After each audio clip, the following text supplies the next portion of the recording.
Welcome to RTV Studio A. I'm Jack Mitchell. I am the publisher of the Amateur Ledger Dispatch, not a newscaster, and we're about to prove that as we take a look at what's inside the August 12th edition of the Amateur Ledger Dispatch, as it is time to start to Jack on RTV.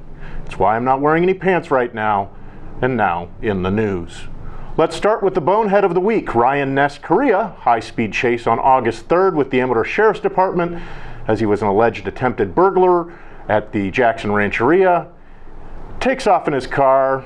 Of course, it's stolen, or with stolen plates. Shocker. Crashes the vehicle, takes off on foot. They catch the idiot later that morning. He's got stolen property from Lodi, from a Lodi burglary, drug paraphernalia, among other items. He's arrested, battered, and bruised. For that, you get the "Wow, am I ever stupid" t-shirt and a year's supply of rice-a-roni. Oh wait, that's the San Francisco treat. What's the treat for Stockton Thug? Methamphetamine. Probably marijuana brownies, but thanks for playing. May need your help in that in the future. I'm sure we'll have more Stockton boneheads in the future, so we'll work on what we're going to use as a treat for them. Looking good there, Korea. Elizabeth Chayton Pinotti, ACUSD interim superintendent, turned herself into the Amador County Sheriff's Office. The district attorney's office alleges that Pinotti has committed 10 different felony charges. Among the more serious charges, conflict of interest, forgery, and perjury. It includes fraudulent school donor letters, a special allegation that she took property exceeding $100,000. Now, from breaking this story yesterday, Facebook has been brutal. You can check out the Ledger Dispatch for more information on the case, the charges, and we'll probably see a court arraignment and a trial soon, though it appears Facebook is now handling most of the trial. Jackson City puts a sewage project out for bids at the Jackson City Council meeting, and in more trouble for the ACUSD, Amador High Schools, apparently we have a lack of lockers. Now, I didn't realize that would happen. I was told we had a declining enrollment a few years back, but I get it. That's what's going on. They all look packed to me, especially those that attend class in our nice trailer park. Candy Thompson has been chosen to fill the vacant seat on the ACUSD school board. Have fun with that one, Candy. Should be relatively quiet. And on a sad note, Hunter Skinner, a 16-year-old Argonaut High School student, was found dead this morning. Now let's get to your favorite and mine, the call log.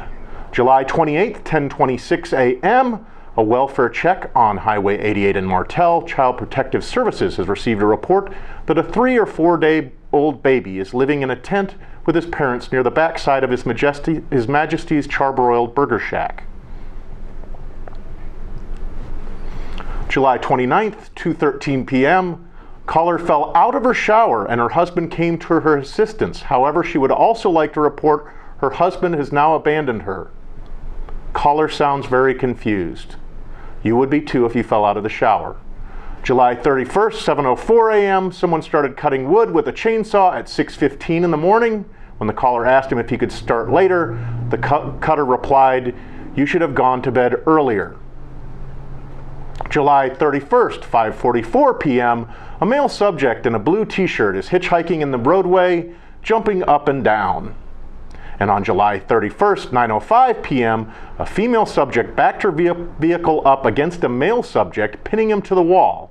He is screaming that he is injured. Ladies, when they say they want it up against the wall, they don't mean with a car. In other news, we have the Democratic dinner that attracts 92 people. The CDPH reports 2 cases of Zika-related birth defects in California. More than 134 Zika infections have been reported in 22 counties in California. We have art made from the Butte Fire ashes, the Rally for Alley filling the parish center and raising unbelievable amounts of money, which you can see here on RTV. We got one of the major contributors here to the live auction tonight. How are you doing? Good, man. How are you? Yeah, good. Thanks for coming out. Always supporting, always being there, and just an amazing night. Yeah, man. It's all about Allie. Everybody loves her in this county. She's a great athlete, and hope to get her back. Playing for him again.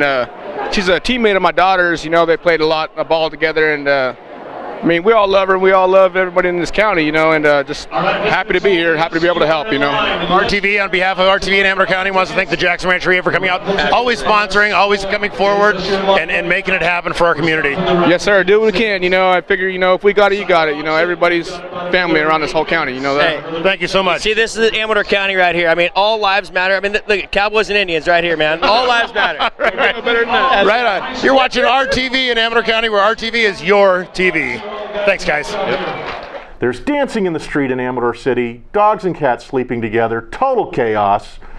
No, there's a lot in there, though. Student volunteers are dazzling the Amador County Superior Court. Sounds like they'll be running into former teachers, ACUSD administration, and staff there, so that's a good place.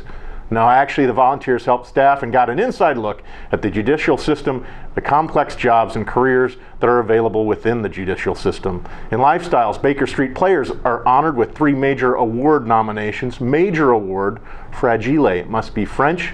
Major award. It's for you Christmas Story fans out there. 3 nominations in their inaugural season. The Sacramento Area Regional Theater Alliance, or SARTA, released its 2016 Ellie Award nominations for excellence in theater. On that list for Baker Street, Best Costume Design, Best Original Work, and Best Production from an Original Script. You can meet the players and the talented local folks behind those nominations in the August 12th Amador Ledger-Dispatch.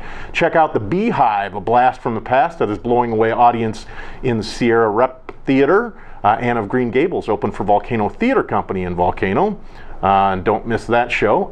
Junior high students out there, Drama Club starts next week for you guys, so find out how to sign up. To check out, there's more. I lost it.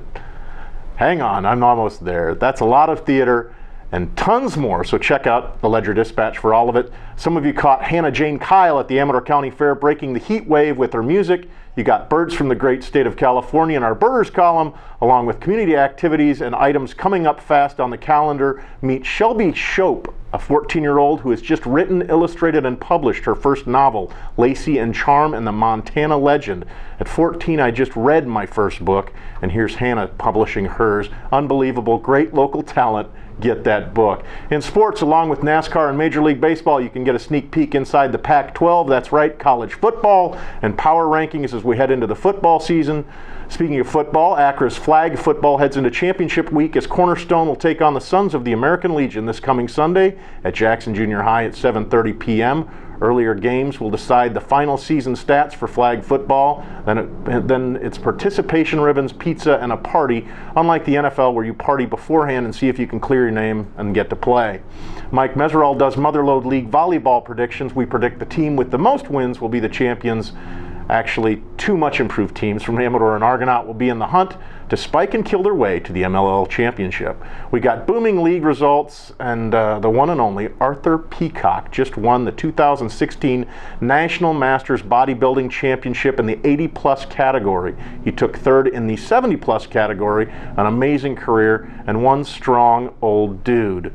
You can check out the exhilarating and therapeutic qualities of hiking in Donna Kelly's health column, as well as Amador fly fishers casting a successful youth program.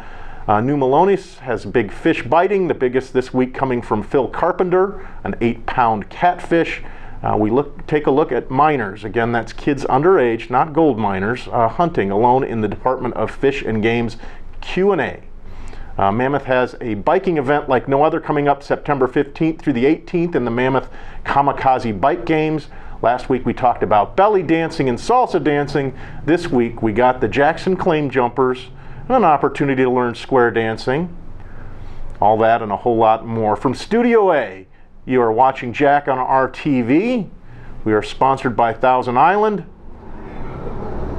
Our news staff is still trying to find another word for thesaurus.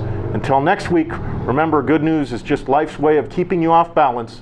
I'm Jack Mitchell, or at least I hope I am, as I'm wearing his underwear. I'll see you next time.